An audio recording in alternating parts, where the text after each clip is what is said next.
নমস্কার বন্ধুরা, আমি সাগরিকা। আমার চ্যানেলে সকলকে স্বাগত। ঢেকি যেখানেই যাই, স্বর্গে গেলেও ঢেকির ধান বানা কাজ।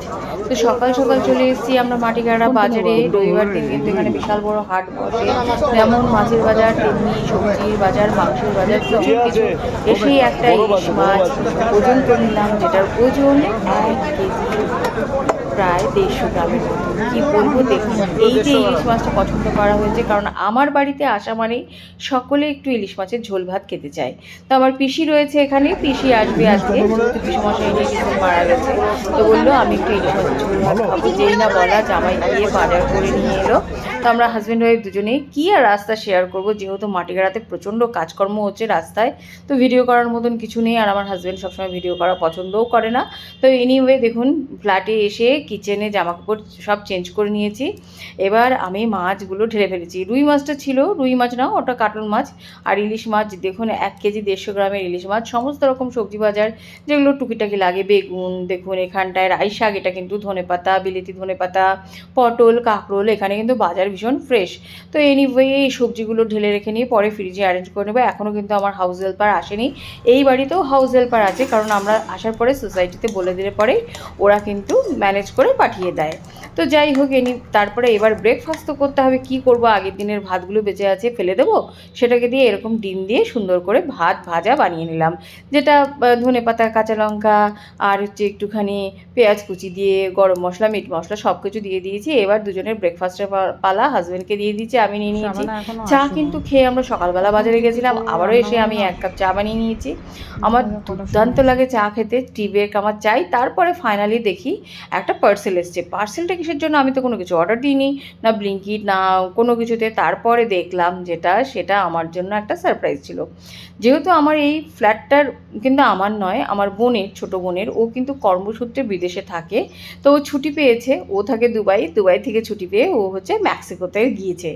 সেখান থেকে দেখুন আমাকে জাস্ট এত ভালোবাসে, হ্যাপি মাদার ডে বড়দি, মানে মার মতনই আমাকে ভালোবাসে। যেহেতু আমার মা তো নেই, তার জন্য কিন্তু এটা আমার জন্য পাঠিয়ে দিয়েছে। এটা আমার কাছে একদম কি বলবো, মানে গড গিফটের মতন।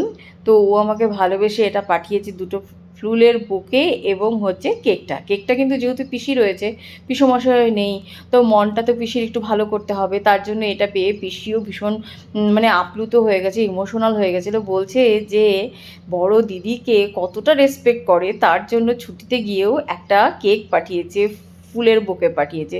দেখুন, নিজের সন্তানরাও কিন্তু মনে রাখে না, কিন্তু আমার বোন এতটা করেছে। আমি তো মানে এত ওকে নিয়ে অলওয়েজ প্রাউড ফিল করি। আর আজকে তো অন্যরকম রাখছে।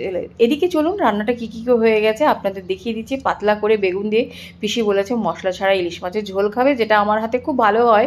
আমি তো সবাইকে খাওয়াতে পারবো না, যদি কোনো দিন সুযোগ সুবিধা হয় একটু খাওয়ানোর ইচ্ছা রয়েছে সকলকেই। যাই হোক, তারপরে দেখুন রাই শাক ভাজা করেছি, যেটা এখানকার লোকাল রাই শাক, আর কাঁকরোল ভাজা। এই ছিল আমাদের দুপুরের লাঞ্চ। পিসি খাওয়ার পরে আর হাজব্যান্ড খাওয়ার পরে আমি খেয়েছি। জাস্ট আপনাদের সঙ্গে শেয়ার করছি, ওদের সামনে বসে ভিডিও করা যায় না। পিসি ভীষণ মন খারাপ ছিল, যেহেতু পিসমশাই রিসেন্টলি মারা গিয়েছেন। তো আমি আর ভিডিও করতে পারিনি ওনাকে সাথে নিয়ে, এটা আমার পক্ষে সম্ভবও ছিল না। তো আমি খাচ্ছি, সেটা আপনাদেরকে শেয়ার করছি, কারণ এটা তো আমার করতেই হবে।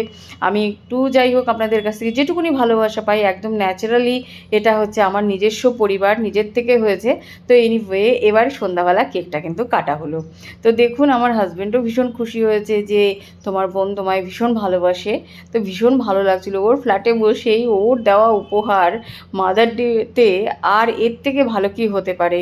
তো এরকম যদি বোনেরা থাকে না, আমি দেখেছি সব তো সমান হয় না, পৃথিবীতে সকলেই সমান হয় না। দেখবেন একটা বাগানে, আমি আবারও বলেছি, অনেক ফুল ফুটে থাকে, তার মধ্যে দেখবেন কয়েকটি ফুলই আপনার খুব প্রিয় হয়। তো ওরকম সকলেই সবার কাছে, সব ভাই বোন ভালোবাসা যে দেবে, ভালোবাসা পাবেন, এরকম কোনো কিছু কারণ নেই। কেউ আপনার কাছে স্পেশাল হতেই পারে। তো আমার ছোটো বোন আমার কাছে ভীষণ প্রিয়। তো কেকটা সকলে মিলে কাটার পরে তারপরে দেখুন এই যে আমি বানিয়েছিলাম পাস্তা। রাতে ডিনারটা সারলাম। ভিডিওটা ভালো লাগলে লাইক, শেয়ার, সাবস্ক্রাইব করবেন।